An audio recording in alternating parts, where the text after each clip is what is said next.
Krittika special எங்கள் வீட்டில் என்னென்ன பார்க்கலாமா? அப்பளம். என்ன வடை சொல்லு?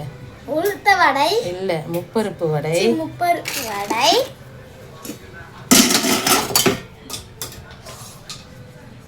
இது சக்கரை பொங்கல்.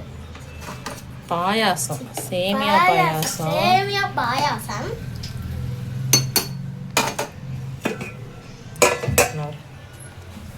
இது சக்கரை பொங்கல்.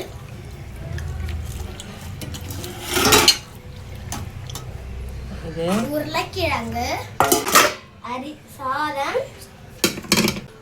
சாம்பார், மாங்காய், முருங்கைக்காய், கத்திரிக்காய், கேரட், பீன்ஸ் போட்ட சாம்பார். அப்படி சொல்லுவோம். அப்புறம் ரசம். ரசம் எல்லாம் செஞ்சுட்டு அப்பாவுக்கு வந்து இன்றைக்கி ராகி கஞ்சி தான் வச்சுருக்கேன். இது வந்து உப்பு போட்டு வைக்கிறது தான், சூடாக கொடுக்கறது தான். அப்புறம் எல்லாமே வச்சதுக்கப்புறம் எங்கள் வீட்டை எல்லாம் இப்படி தான் இருந்தது. உங்கள் வீட்டை கிருத்திகைக்கு என்ன ஸ்பெஷல் செஞ்சீங்கன்னு மறக்காமல் கமெண்ட் பண்ணுங்கள். வீடியோ பிடிச்சிருந்தா லைக் பண்ணுங்கள், சேனலை சப்ஸ்கிரைப் பண்ணுங்கள்.